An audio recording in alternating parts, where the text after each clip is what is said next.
दिनेश लाल यादव उर्फ निरहुआ का जन्म 2 फरवरी 1979 को उत्तर प्रदेश के जिला गाजीपुर के टंडवा गांव में हुआ था। निरहुआ का जीवन बहुत ही कठिनाइयों से भरा था। इनकी माता चंद्र ज्योति देवी हैं और पिता कुमार यादव हैं, जो कि एक किसान हैं। निरहुआ ने अपनी प्रारंभिक शिक्षा टंडवा गांव के स्कूल से की। आगे की स्कूलिंग कोलकाता से पूरी की। उन्होंने गाजीपुर के मलिकपुरा कॉलेज से बीकॉम पास की। दिनेश लाल यादव के पिता को किसानी में ज्यादा आमदनी नहीं हो रही थी, इसलिए अपने बेटों को लेकर कोलकाता चले गए। यहाँ एक फैक्ट्री में महज 3,500 रुपए महीना में काम करते थे। कोलकाता में दिनेश लाल यादव अपने पिता और भाई के साथ झुग्गी झोपड़ी में रहते थे। इधर उनकी माताजी और 3 बहनें गांव में ही रहते थे। इन्हीं 3,500 रुपए से 7 लोगों का परिवार चलता था। दिनेश लाल यादव अपने बड़े भाई विजय लाल यादव से बहुत प्रभावित थे। आपको बता दें कि विजय लाल यादव एक प्रख्यात बिरहा गायक हैं।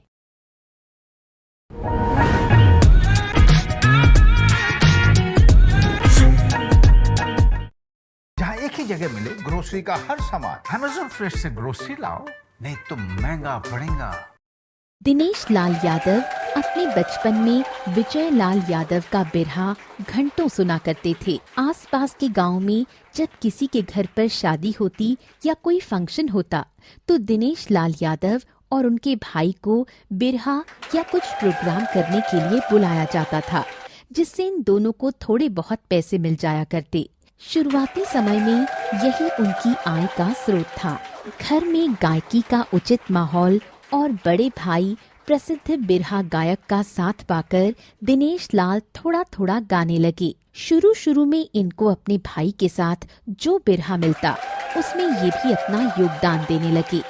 ये अपने नए अंदाज में बिरहा गाते थे। इनका बिरहा गाने का अंदाज बाकी सभी से बिल्कुल अलग था।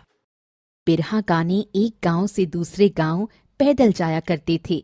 रात के समय प्रोग्राम होता था। अपनी प्रस्तुति देते और सुबह के समय जिन्होंने प्रोग्राम संचालित करवाया होता था, वो उन्हें पैसे देने से इनकार कर देते, तो उन्हें अपने सर पर हारमोनियम और तबला लेकर पैदल ही अपने गांव वापस आना पड़ता था। ऐसे हादसे इनके साथ एक बार नहीं, बहुत बार हुए। निरहुआ ने एक बार अपने पिताजी से कहा, पिताजी, मुझे नहीं लगता कि आगे मुझे इसमें सफलता मिलेगी। मुझे छोड़ देना चाहिए। मैं मजदूरी या किसानी कर लूंगा। तब पिताजी ने कहा, इसे छोड़ो मत, लगे रहो। जो तुम्हें छोड़कर जा रहे हैं, देखना एक टाइम ऐसा आएगा जब यही तुमसे मिलने के लिए तरसेंगे। सन 2001 में इनके पिताजी का देहांत हो गया और सारी जिम्मेदारी इनके ही ऊपर आ गई। इस टाइम तक ये स्टेज शो ही कर रहे थे। तब इन्होंने एल्बम बनाने का भी सोचा। इन्होंने फर्स्ट एल्बम सन 2001। ये एक ऐसा वक्त था कि लोग कैसेट पर ही गाने सुनते थे और उसी समय बाजार में सीडी का आना शुरू हुआ था। दिनेश यादव उर्फ निरहुआ के 2 एल्बम मार्केट में आए थे। पहला बुढ़वा में दम्बा और दूसरा मलाई खाए बुढ़वा। उस समय ये ज्यादा फेमस नहीं थे। में कैसेट वालों से अपना गाना बजाने के लिए कहते थे। यही नहीं, शादी संगीत या किसी कार्यक्रम में गाना बजाना होता तो वहाँ पर भी ये लोगों से अपना गाना बजाने की विनती करते थे। कभी कभी तो इन्हें अपना कैसेट प्ले कराने के लिए लोगों को पैसे भी देने पड़ते थे। 22 मार्च 2003 को एक एल्बम रिलीज किया, जिसका नाम था निरहुआ सटल रहे। इस एल्बम ने दिनेश जी की जिंदगी को बदल कर रख दिया। इसके पीछे भी एक दिलचस्प कहानी है। इस एल्बम को जिस कंपनी के लिए दिनेश जी ने गाया था, उस कंपनी ने इसे लेने से मना कर दिया। दिनेश जी ने 20,000 रुपए इसमें लगाए थे। उन्हें डर था कि ये पैसा डूब जाएगा। फिर उन्होंने एक कदम उठाया और सीधे चले गए टी सीरीज। वहां जाकर टी सीरीज के ओनर से मिले और उन्हें अपना कैसेट दिया और निवेदन किया कि सर प्लीज इसे आप रिलीज कर दीजिए। टी सीरीज के ओनर ने कहा, ठीक है, ये एल्बम तुम यहाँ छोड़ जाओ। जब बिक जाएगा तो तुम्हें इसके पैसे दे दिए जाएंगे। उस समय तक जब ये बारात में भी गाना गाने के लिए जाते थे तो लोग उन्हें डांटकर चुप करा देते थे। लोग कहते थे कि तुम चुप हो जाओ, हमें सोने दो।